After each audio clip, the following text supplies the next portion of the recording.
welcome po sa ating online Geek Zone. Ready ka na ba ng parinig ng matinding mensahe mula sa Panginoon? Punta ka na sa komportabling lugar kung saan maiintindihan mo na walang i-istorbo sa'yo kung ano ba yung nais sabihin sa'yo ng Panginoon.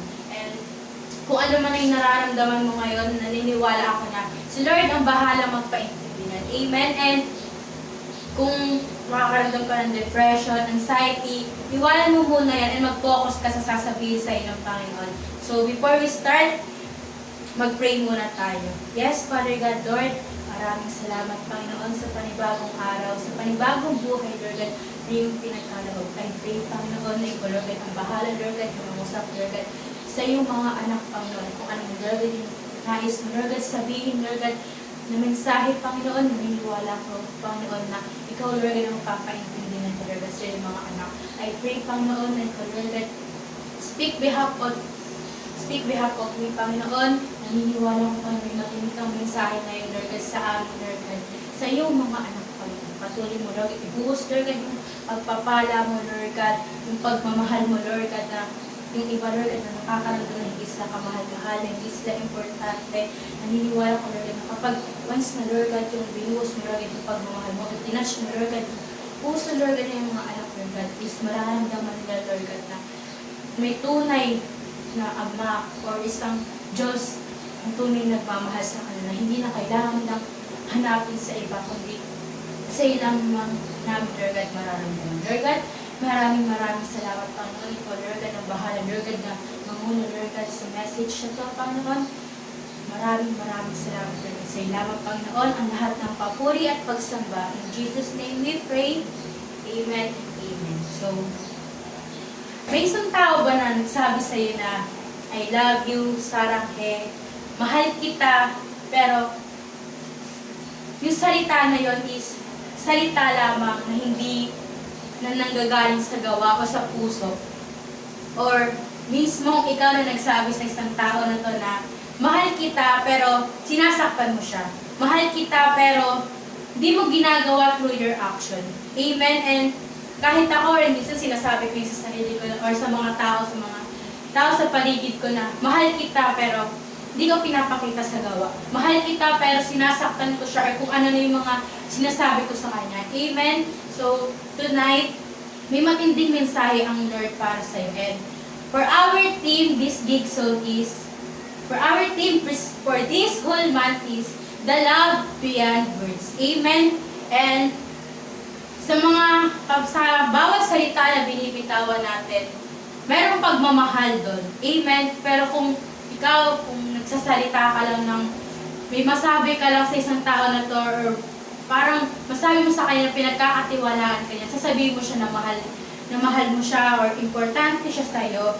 Amen? Pero, this Geek Zone, tonight, may sasabihin sa'yo ang Panginoon na, kailangan natin actionan yung mga sinasabi natin na, hindi lang dapat natin bitawan yung salita na ipakita natin na ganito yung ginagawa natin. Kundi iparamdam natin sa kanya or mismo ipakita natin sa kanya na sa kabila ng mga salita na yon is may pagmamahal na kaakibat. Amen? For our title tonight, ready ka na ba na marinig yung title natin?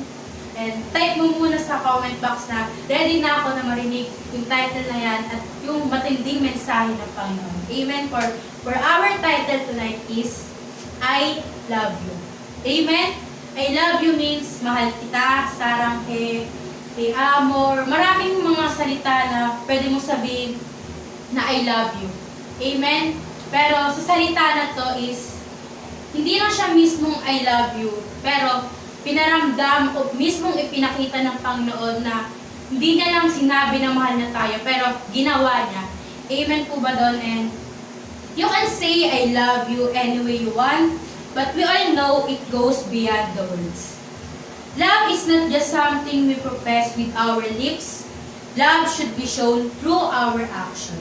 Amen po ba? Siyempre, kapag may magsabi sa atin ng isang tao na mahal niya tayo, sinabi niya lang yung pero hindi niya ginagawa. Pero kapag once na sinabihan natin yung isang tao na to, or yung anak mo, yung disciples mo na, mahal kita, siyempre, yung pagmamahal na sinabi mo na yun na hindi lang through our lips na sinasabi natin sa kanila na mahal natin sila. kundi ginagawa natin. Inaalagaan natin sila sa pamilya natin, sinusunod natin yung mga utos na magulang natin, sa school, ginagawa natin yung mga assignment natin, yung mga modules natin. Amen. And sa pamamagitan ng action na to, doon natin mapapakita na hindi lang dapat sa mismong sa lips natin nanggagaling yung salitang I love you, kundi pinapakita natin. Amen po ba? And may tanong ako sa'yo. Leader. How much are you willing to give up for the one you love? Amen? And how much are you willing to sacrifice for someone without expecting anything in return? Amen po ba? Sa mga tanong na yan, sasagutin natin yan. And sabi sa John chapter 15, verse 13, punta na tayo, open nyo na yung Bible, no? And sabi nga ng mga leader na magsapatos ka na, pumunta na tayo sa susunod nating destination. Amen? And sabi sa John chapter 15, verse 13, greater love has no one than this, that someone lay down his life for his friend. Amen? Sino tong greater love na to? Sino nga ba tong love na to? Love has a name. And its name is Jesus. Amen? Walang kahit anong pagmamahal ang kayang ibigay ng Panginoon. Walang ibang pagmamahal or yung papakita mong pagmamahal na to, kundi yung mamatay ka or bigay mo yung buhay mo sa isang tao na to or sa isang kaibigan mo. Ready ka ba na mamatay or ibigay mo yung buhay mo para sa isang tao na to na kahit na sinasaktan ka, kahit na hindi ka minamahal, kahit na gumagawa pa rin ng kasalanan sa'yo or sa ibang tao, handa ka ba na ibigay yung buhay mo para sa kanya? Handa ka ba na i-sacrifice yung sarili mong buhay without expecting anything return? Na yung return na binibigay niya sa'yo is hindi maganda kung hindi puro mga pandi-discourage lang or kung ano-ano mga salita. Amen? Pero si Lord ginawa nito. Si Jesus ginawa nito. Na kahit na iniwan na siya ng mga disciples niya, binetray na siya ng mga disciples niya, kung sino mga tao na tinulungan niya, pero ginawa niya, binigay niya yung buhay niya para maligtas tayo. Binigay niya yung buhay niya kahit na di siya nag-expect na mamamatay din isang leader na to or gagawin yung best niya para sa kanya. Amen? Pero si Jesus, kahit di natin siya mahalin, kahit na gumawa tayo ng paulit-ulit na kasalanan, may isang Jesus na paulit-ulit tayong papatawarin, na paulit-ulit na ibibigay yung buhay niya para lang sa atin na hindi deserve. Amen? Na hindi natin deserve yung pagmamahal, pero patuloy na binibigay ng Panginoon. Patuloy na binibigay ni Jesus. Amen po ba doon? And sa point number 1 natin, ready ka na ba? Sa point number 1 natin is, a love like no other. A love like no other. Sabi sa John chapter 3, verse 16, yes, God loved the world so much that He gave His only Son so that everyone who believes in Him would not be lost but have eternal life. A love like no other. Kaya mo bang ibigay yung pagmamahal na sa tao na to na kahit na without expecting any return, na minsan iniisip natin na kapag may ginawa tayo isang bagay, kailangan natin mag-expect na dapat mahalin na din ako, dapat bigay niya rin yung best na para sa akin, na dapat ganito, na dapat ganyan. Amen po ba doon? A love like no another. Na walang kahit anong pagmamahal na makakatumbas sa pagmamahal ng Panginoon, sa pagmamahal ni Jesus. Amen po ba doon? Namatay, binigay ni God the Father, si Jesus, para i-sacrifice yung buhay niya para sa atin na makasalanan. Para sa atin na hindi deserve yung pagmamahal na to. Pero, kahit di natin deserve, binigay ni Lord, ni Jesus, yung buhay niya para maligtas tayo. Amen? Kahit na makasalanan tayo, kahit na ano yung mga ginagawa natin mali, si Lord, handa siyang ibigay yung buhay niya para sa atin.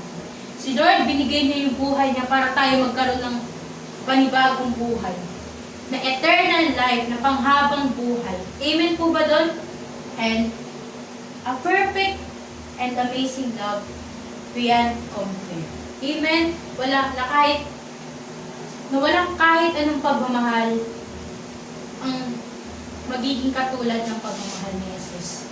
Amen? Kahit na nasasaktan si Lord, binamahal niya pa rin tayo.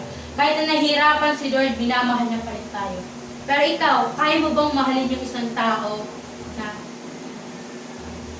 na makasalanan? Kaya mo bang ibigay yung buhay mo sa isang tao na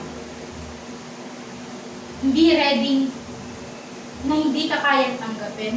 Amen po ba doon? A love like no another. A perfect and amazing love beyond compare.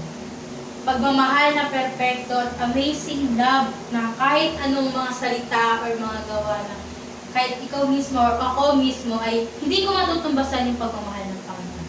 Amen po ba doon? A beautiful and pure love that we will never be ever deserve. Ayun nga po, na kahit hindi natin deserve, si Lord, ready pa rin siyang ibigay yung buhay niya. Ready pa rin si Lord na mahalin ka kahit na makasalanan ka. Yung pagmamahal na kahit ano bang ibigay mo sukli or ibigay mo yung pagmamahal mo sa isang tao na to, is hindi mo pa rin kayang tumbasan yung pagmamahal ng kaibigan. Dahil si Lord lang yung kayang mamatay sa cross to redeem us, para magkaroon tayo ng panibagong buhay. Amen po ba doon? And sabi sa Book of Romans, chapter 5, verse 8. But Christ died for us while we were still sinners, and by this God showed how much He loved us. Amen? Kahit na makasalanan pa tayo, si Lord handa pa rin siya ibigay yung buhay niya para sa atin. Ikaw, handa ka bang ibigay yung buhay mo para sa taong makasalanan, para sa taong binibetray ka na, pinoprovoke ka pa? Amen po ba doon? Pero si Lord, kahit na makasalanan tayo, handa pa rin si Lord na ibigay yung pagmamahal. Namatay siya para sa atin. Amen? Hindi niya lang mismong sinabi na, mahal kita, I love you. Pero, ginawa niya through action. Dinemonstrate niya yung pagmamahal niya yun para sa atin na kahit hindi natin deserve, patuloy na binibigay ng Panginoon. Patuloy na pinagkakaloob. Amen po ba doon? And for our point number 2, a love that will not fail. Yung pagmamahal na kailanman hindi ka i-fail. Na kailanman ay kahit anong mangyari is ibibigay niya yung best na gagawin yung lahat para sa iyo. Amen po ba doon? Sabi sa Luke chapter 1 verse 37. God can do anything. Kung sa tingin mo hindi mo kayang gawin yung bagay na to, kung sa tingin mo imposible, pero si Lord gagawin niya to. Amen? God can do anything. God can do everything. Nothing is impossible. Anything is possible with God. Amen po ba doon? Lahat kayang gawin ng Lord. Kung sa tingin mo, babagsak ka na. Kung sa tingin mo, nawawalan ka ng pag-asa. Pero si Lord, bibigyan ka ng pag-asa. Pero si Lord, bibigyan ka ng hope para makapasa ka sa exam mo, sa school mo, or sa work mo na akala mo hindi ka makapasa sa interview, ganyan, or sa mga bagay na komplikado na akala mo. Pero si Lord, kailanman hindi magiging komplikado. Because God can do anything. God can do everything. Sabi sa nabasa ko kay Stephen Furtick, even when the worst possible things happen. Amen? God's love is still greater and He will give you the strength to face it. Fear is not the end of the story. It's the beginning of one. Amen? Yung fear talaga na to is, ito yung kalaban natin sa lahat ng mga bagay na ginagawa natin. Kasi natatakot ka na, paano ko ba ito gagawin? Ano ba na nangyayari? Kaya ko ba itong gawin? Malalagpasan ko ba ito?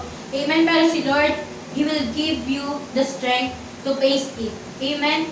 Bibigyan ka ng Lord ng kalakasan para magawa mo yung mga imposible na sa tingin mo na hindi mo kaya.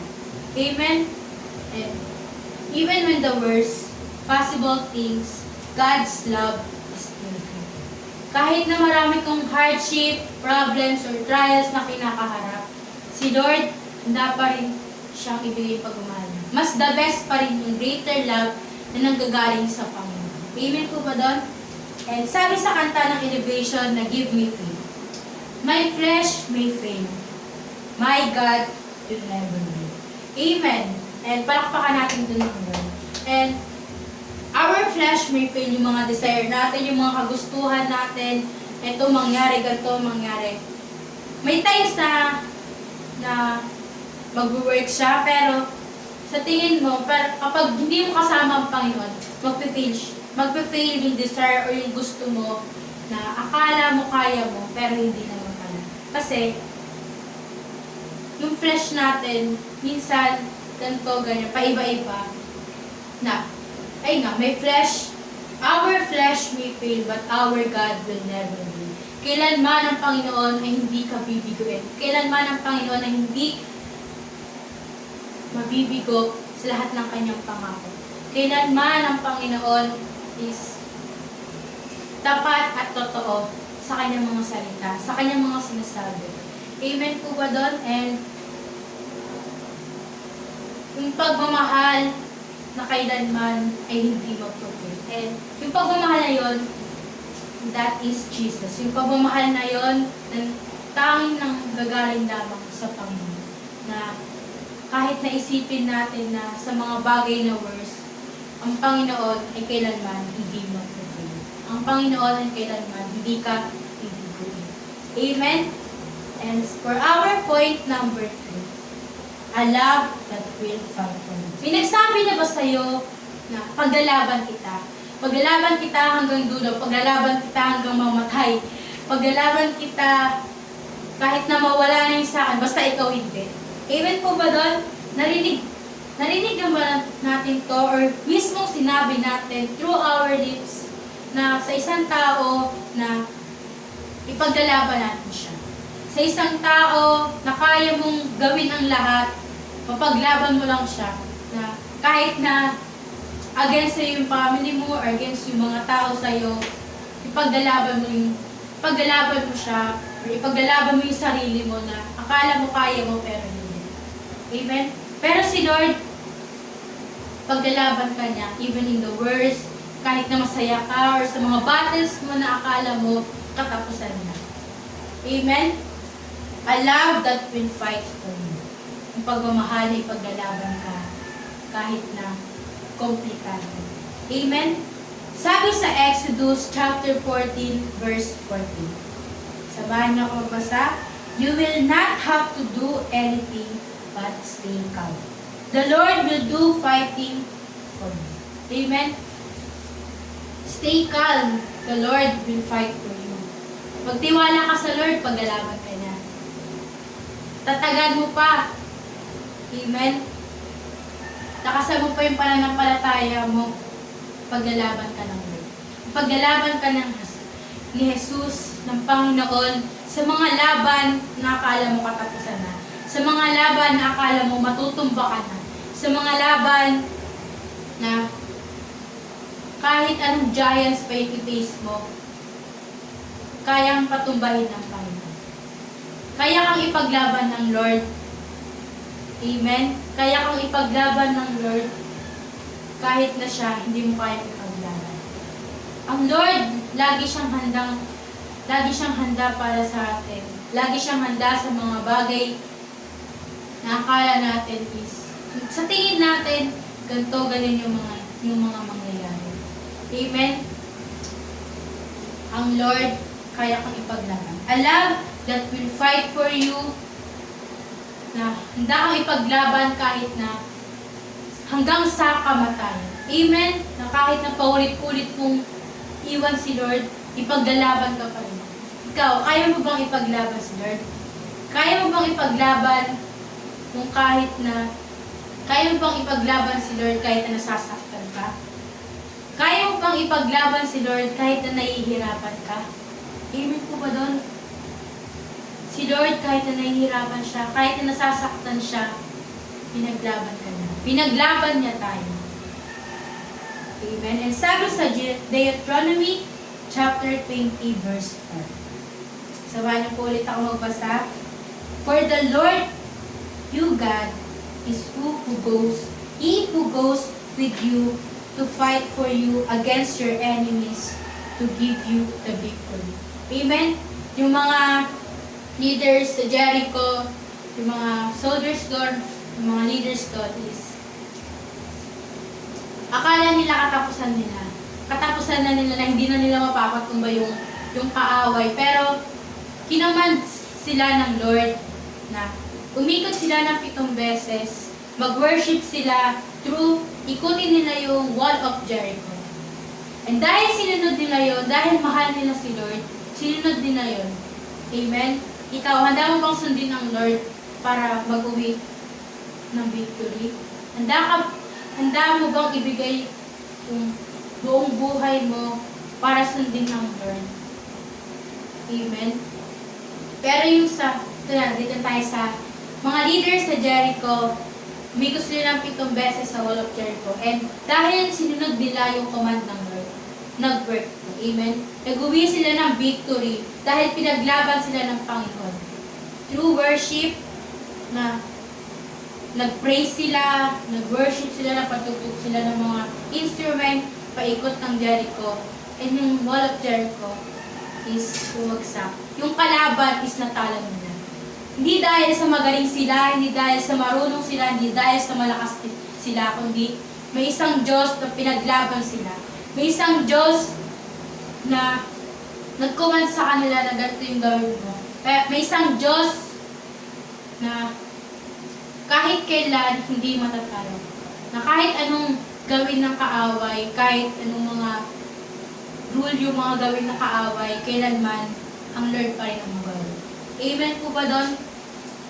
And sabi sa Romans chapter 8 verse 31. What then shall we say to these things? If God is for us, who can be against us? Amen? If God is for us, who can be against us? Kailanman ang plano ng kaaway ay hindi magtatagumpay. Dahil may isang Diyos na nagpoprotekta sa atin. May isang Diyos na handa tayong mahalin, handa tayong ipaglaban, na kailanman hindi tayo bibiguin. Amen po ba doon? Pagkasama natin ang Lord, we can do all things through Him who gives us strength, who gives us everything. Ang pagmamahal ng Lord na kailanman, hindi ka bibiguin. Ang pagmamahal na ipaglalaban ka. That is Jesus. That is our God the Father. Amen? And for our conclusion, words are from the lips.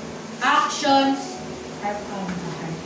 Yung salita na to, syempre, nagkagaling lang siya sa labi natin na pwede natin sabihin sa isang tao na ito na importante ka sa akin, mahal kita. Di kita iiwan, pero nanggaling lang siya sa salita natin. Nanggaling lang siya through our words. But yung action is from the heart.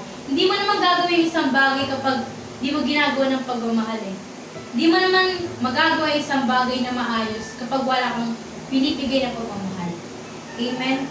Hindi mo naman magagawa yung isang bagay kapag hindi galing sa puso or napipilitan ka lang. May nagawa ka na ba ng bagay na napilitan ka lang pero nag-work? Amen? Sa mga bagay na gagawin natin, hindi lang dapat natin sabihin, kundi lagyan natin ng action.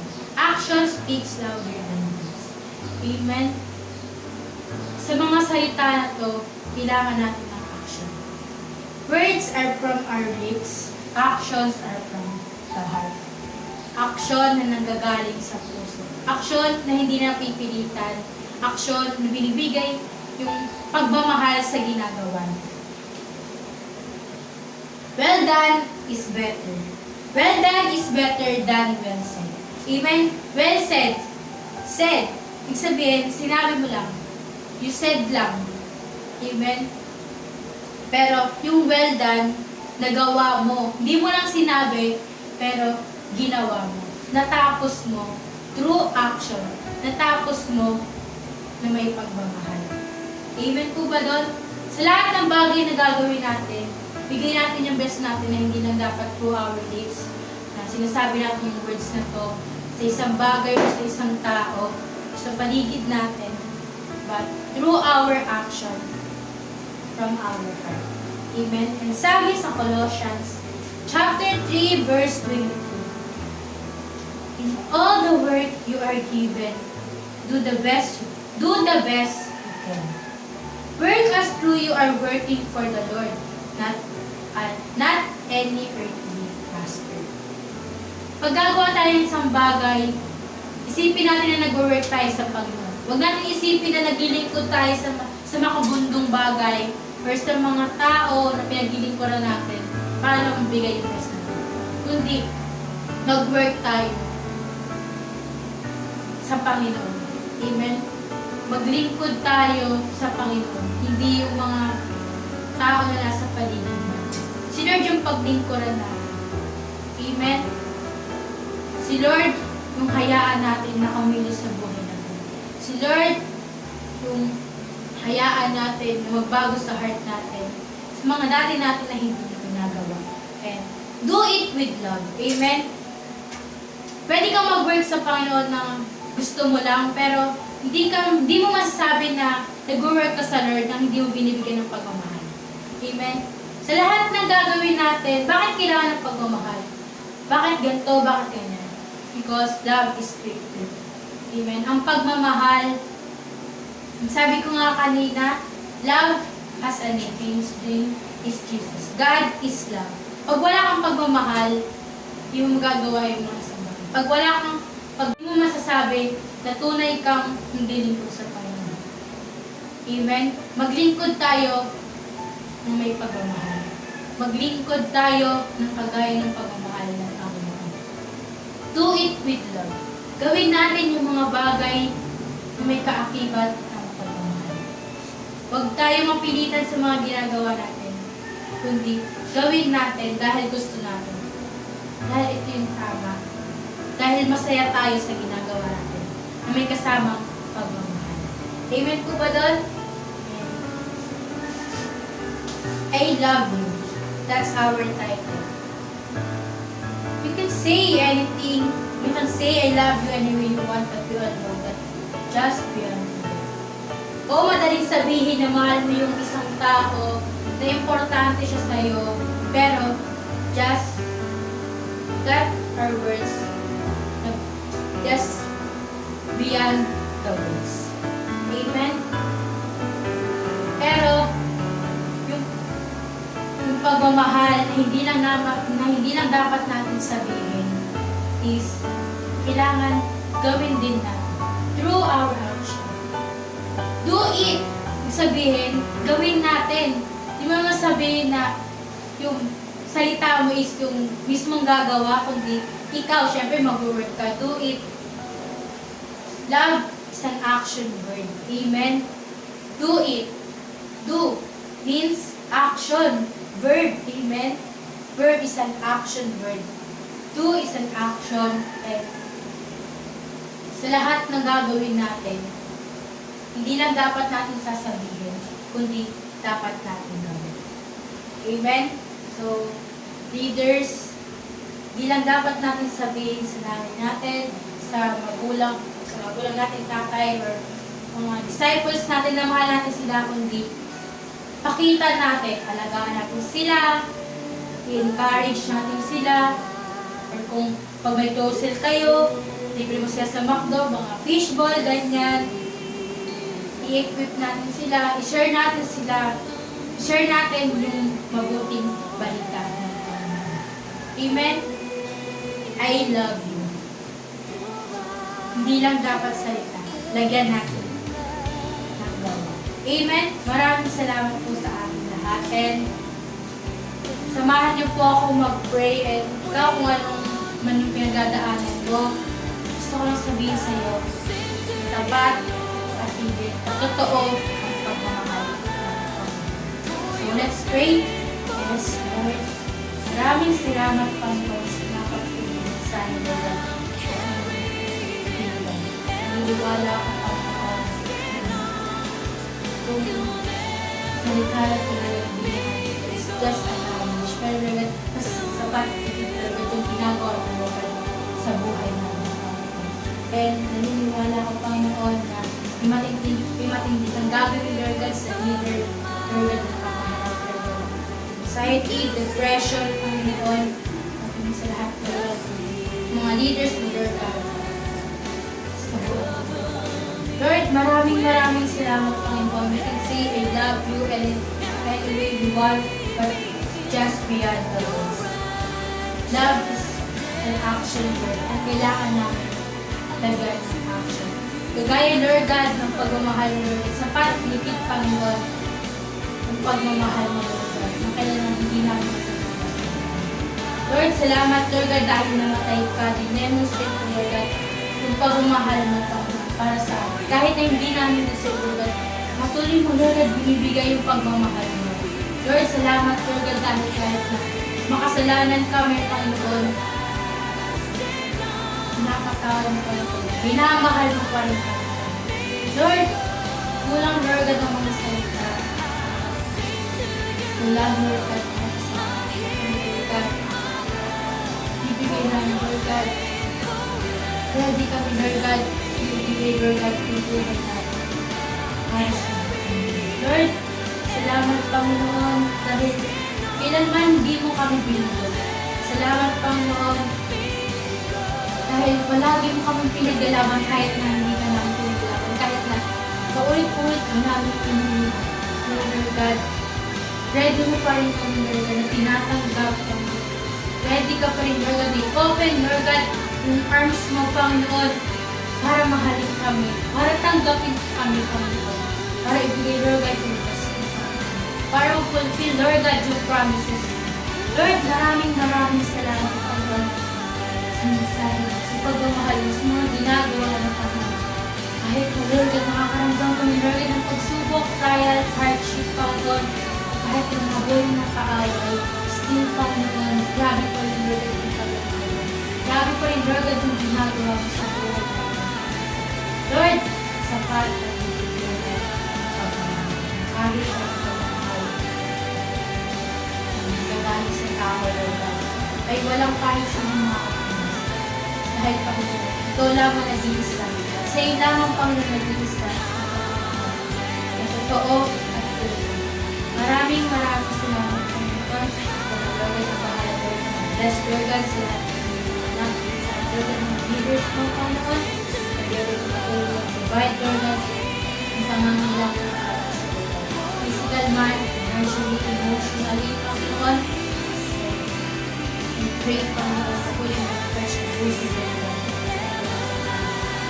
And maraming salamat. Lord Jesus, apart from you, Jesus, we can do it. God is with us. Who can help us?